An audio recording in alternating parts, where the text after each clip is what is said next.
You're free to go. Who's Have a good sucking day. whose dick around here? Hold No, court, ma'am. seriously. Another 30 days for contempt of court. No, what's going on? Ma'am, that is not germane. No, I am. Ma'am, I just want my kids to be safe. That's all. she has withheld the children, that she's failed to comply with the order of, But there's reason, sir. excuse me? There's reason. Okay. Valid reason. Okay, ma'am, you're done. So, ma'am, unfortunately, you leave me no choice, but the court will sentence you to. Karen just faced off with her ex-husband in court, and it was a total mess. She's been blocking him from seeing their kids, and even accused him of hurting them, without a single solid fact. The hearing got so heated that the judge exploded when Karen refused to accept the decision. To everyone, this time and place set for the show cause hearing in this matter for contempt for failure to provide parenting time. I'll let you know we're going to take some brief, I guess, testimony from the parties. I'll let everybody know that everybody will have an opportunity to speak. So don't interrupt anyone else or don't interrupt the court. You'll have an opportunity to speak your piece. So on the, we do have the show cause hearing. We also have the motion for change of custody and parenting time. I'm going to address the motion first because that will be the easiest matter to get resolved. So Mr. Kelly, you can proceed with your motion. Your Honor, essentially, that motion is based primarily on the issues we've had ongoing in relation to compliance with the court order and my client getting parenting time.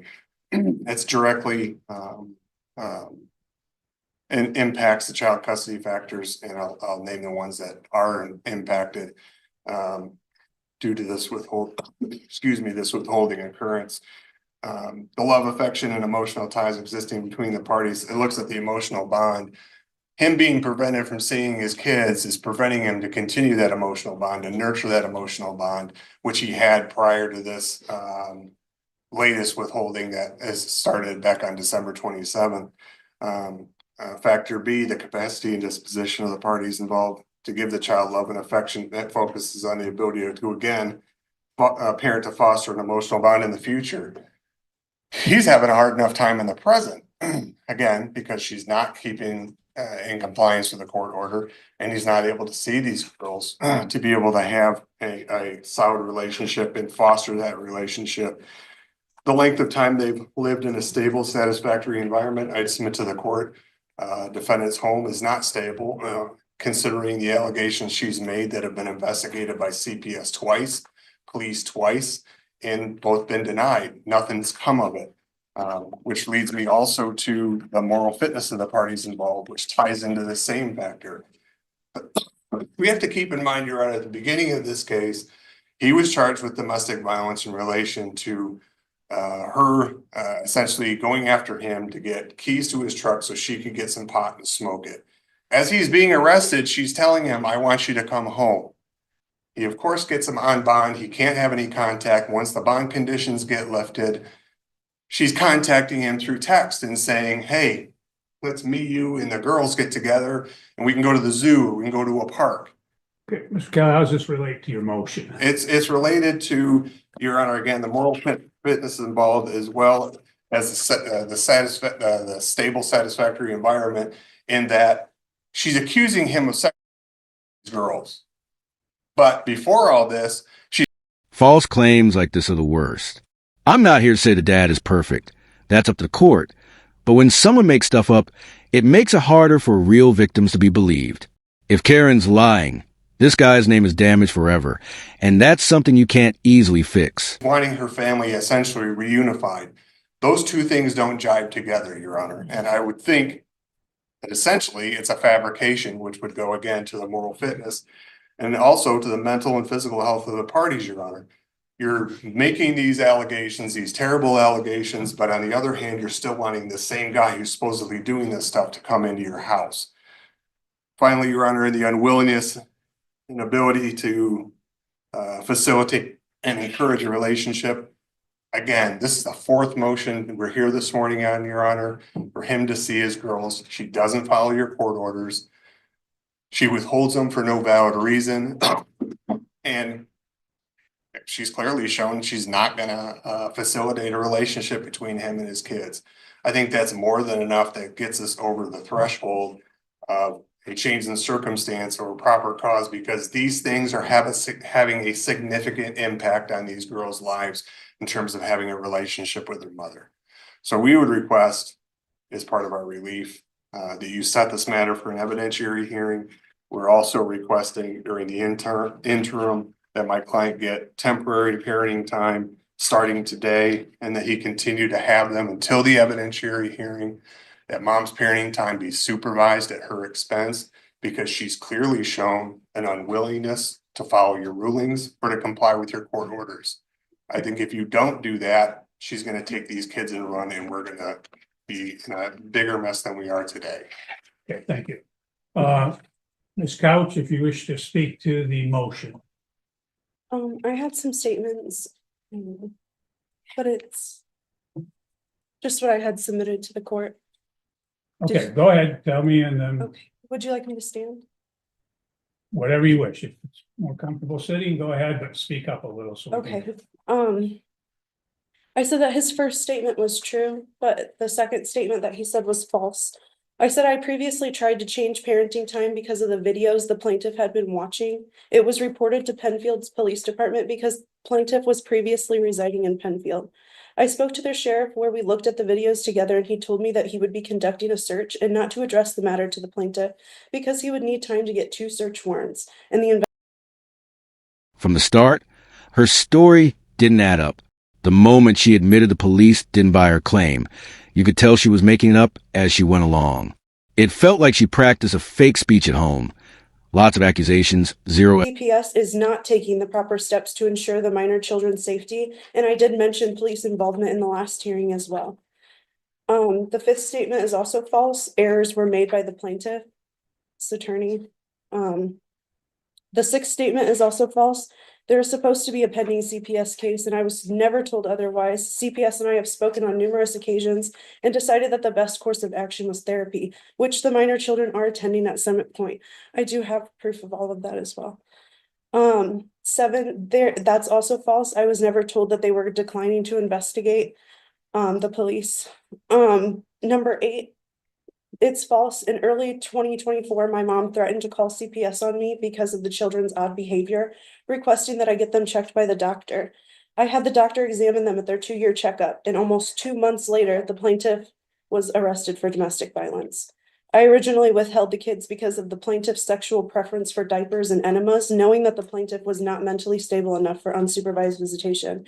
The 9th statement is true. The 11th statement is false. The 12th, I'm unsure of the plaintiff's employment, but the plaintiff has stopped paying child support, and I still stay at home with my children.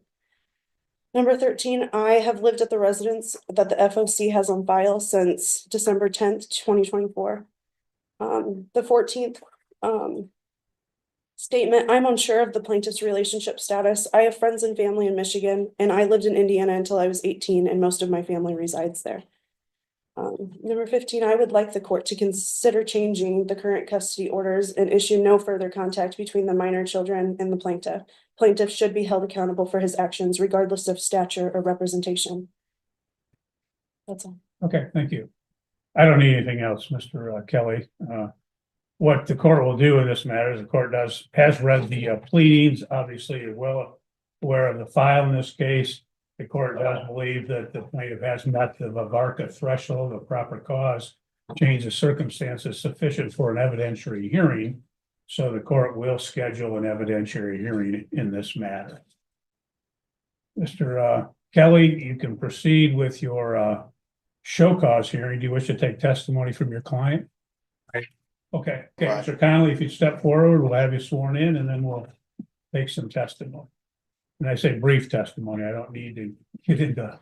Sure, we'll keep it straight and to the point here. Have you been getting your parenting time? No, Why not? but she is refusing to let me see them. Have you attempted to get your children from this couch? Yes, Have you called the police for their assistance? yes. What happened when the police got involved? That she slammed the door in their face, denies them, and just tells them no. Have you filed motions with the court to get parenting time? Yes, Has the court awarded you make-up parenting time? yes, Most recently, did the court award you parenting time, in January of this year? yes, Did you attempt to go pick the children up for that, make-up parenting time? yes. What happened? She refused to give them. Meanwhile, the dad has been missing precious time with his kids for months. You can hear in his voice how exhausted and defeated he feels. This doesn't even seem like a fight for safety anymore. It's pure revenge. Approximately know how many days you have missed so far as simply your overnights for parenting time? 20. Would you like the court to grant you some make-up parenting time this morning? Yes. No further questions, Your Honor. Okay. Ms. Couch, do you have any questions for the plaintiff? No? Karen wouldn't question him. So the judge said he'd accept the dad's statements as fact. Then the dad's mom came up to testify for her son, turning the courtroom into a tense family showdown. Ms. Putnam, how do you know Mr. Connolly? He is my son. You heard him just testify that he has parenting time with your granddaughters, correct? Correct. Okay. Do you assist him in pickup and drop-offs for I parenting do. time? Has there been occasions when you have gone with him to go get the girls and anything happened in regards to him actually getting the girls? Prior to December 27th, yes. After December 27th, no, she refused. Let's talk about prior to December 27th. What would happen? We would go, then we were meeting at Riverside Park and we would wait for her to show up. When she'd show up, she'd let the girls out and they would come running up to Zach and we would take them. Okay. Did something change after December 27th? She just started refusing to give the give the girls. His first visit that he was supposed to was I'm not sure, but I got a text from Athena on New Year's Day saying Okay. that she was going to refuse to give the girls. Either she would not be home, he would text her and she would not respond, or if she was there, we'd knock on the door, she'd open the door and then just say no and slam the door in our face. So we would go back to the truck and call the police for the police to come out and assist. And the police came out and assisted that help in terms of actually getting parenting time to occur. No, she just did the same thing to the police. Just to clarify, that he talked about prior to the December 27th date, and the court had previously entered an order which provided for makeup parenting time that stated that the parenting time would, again, the makeup would occur on January 27, 2025. And the plaintiff's motion states that he did appear on that date. Did you go with him on the January 27th date? Yeah. Okay. And what happened on that date? She just refused. I don't know, either she refused or she wasn't there. And you don't remember if she was not there or if she refused? I don't remember that specific time. Okay. I have it written down at home, but I don't remember. Okay. Ms. Couch, do you have any questions I of do, this witness? yes.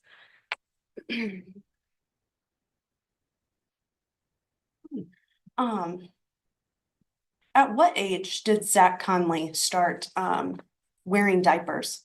Judge, I'm gonna object to it. Ma'am, that is not germane. What No, I am. Ma'am, what we'll do is we're here to determine whether there was parenting time. That's the show cause, okay? So that's what the purpose of this hearing is. So you can ask questions about the parenting time, compliance with the orders, et cetera. Okay? Okay, Go ahead. and you were at my residence on the 27th to pick up the children? Oh, actually, on the January 27th? Yes, or Yes. December 27th. Or sorry, no, January 27th. I don't have anything written down. Yes. Okay. Even though the order was for the 29th, wasn't that the order Whatever, that the judge put whatever in day, place? whatever judgment day. So I you don't know were, specific dates, whatever. and I slammed the door in your face how many times? Twice that I went by myself once because that was at an appointment that And you slammed the door in my face. I have it on video, yes. And you came alone, correct? I did that day, Okay. yes. That was all I have. I'm sorry. Okay, Mr. Kelly, any redirect? No, Your Honor, no further questions, no further witnesses. Okay, you may step down then. Thank you. Ms. Couch, do you wish to present any testimony or witnesses? No? Okay. Check that order because there was some, Ms. Couch, you raised some issues concerning the I think it was the order of January 27th. I want to make sure if that was the time as well for the makeup parenting time. I believe it was, but It was January 27th through February 9th. okay, that's what I thought. And I could have swore the pickup date was the 29th. I apologize. well, I want to make sure that it's correct so that there's no issue. But I was not home at the time of pickups And why is that? because he our children, and I don't believe that he needs any more parenting time. Okay. You understand that there's an order for parenting time. And if it was your children, you would be sending them with him. I'm just asking you a question. You understand that it was parenting, that it was ordered, Didn't you deny that? Didn't you go on base and deny it after the fact? not the other particular orders. I did deny an ex parte order at one point, but there were subsequent orders to that. You guys did receive the pictures that I submitted to the court as well, correct? Anything that was filed has been in the file. I would love you to take that into consideration. I would know for the court, I received no response to either of these pleadings for today's hearing. Okay. You got two in the It's unbelievable how slow the system moves. This father is losing memories and moments he can never get back. Karen, on the other hand, is acting smug, laughing and smiling during a serious case. If she were truly telling the truth, she wouldn't treat it like a joke. The order is dated February 4, 2025, and it provided for makeup parenting time in Christmas Eve, Christmas Day, 2025. It also provided that the plaintiff would have the children with him on January 29th, 2025 at 6:00 p.m. until February 9th, 2025. I have another question to ask you, sir. Okay. Let me clarify that because this is the order dated February 4th. Did you provide parenting time on the January 29th? No, I did not. Okay. And we had at the last hearing and addressed the issue of the CPS involvement. CPS, as Mr. Kelly has stated, has been involved twice before, and they've not had anything substantiated. Is that your understanding? No, I have the CPS report right here, as well as Carla Titus's number. Now she said that her findings weren't. I need to take the kids to therapy, to get the whole picture, from the kids, them talking, them playing, them, interacting with a therapist. And so that way they can go, they can go on record. And they are in therapy at Summit Point. Now this has just started, but they've already, said some things. That was one of my questions. Do you have the report from Summit Point? They told me that I needed to sign a release so that way they could contact you. Okay, I'm not aware of any report from Summit Point. It may be in the file, it may not, but you have not introduced that today. And you don't have anyone that could speak to that from Summit Point as a witness in this case, which is what today's date is set for in this particular matter. So, okay, Mr. Kelly, do you have any final argument in this matter? As the court's already touched on a little bit. This is our fourth motion to try to get him parenting time. We simply want him to have his parenting time. With a threshold being met, Your Honor, and considering the behaviors, and I think it's going to be ongoing from this couch. We request that the children be turned over to him today, that he have custody and parenting time with the children until the evidentiary hearing occurs. We request mom's parenting time be supervised. We'd also request the assistance of law enforcement to pick the children up. I believe they're probably with her mother, who's likely going to take the same stance as Ms. Couch and refuse to turn them over. Maybe give them the authority with a court order if she fails to do so, that she can be arrested. And in the meantime, Your Honor, we'd request a finding of contempt. Sanctions are doing nothing. You've sanctioned her $1,000, which she's a voice she's never going to pay. Doesn't have any impact on her. At this point in time, we request jail time, 30 days of jail time. Maybe that'll get her attention that she needs to follow your orders. Thank Okay, you. thank you. Ms. Couch, your closing argument. I am acting I just want my kids to be safe. That's all. The judge reviewed all the past orders. Karen ignored every single one that required her to let the dad see the kids. Child Protective Services investigated twice and found nothing. The police found nothing. Still, she kept the kids away. The dad's lawyer asked for full custody, supervised visits for Karen, and even jail time since fines didn't work. When it was Karen's turn to speak, all she said was, "I just want my kids safe," without giving one shred of proof. The judge finally snapped. He declared her in contempt of court, ordered the kids be turned over to their dad, and sentenced her to 30 days in jail until she follows the rules and pays $1,000 in fees. When she mouthed off, the judge doubled it to 60 days. Karen came in with tears and drama but no facts, and the judge called her out. The dad finally got justice. But the real victims here are the kids, who had to live through all this chaos.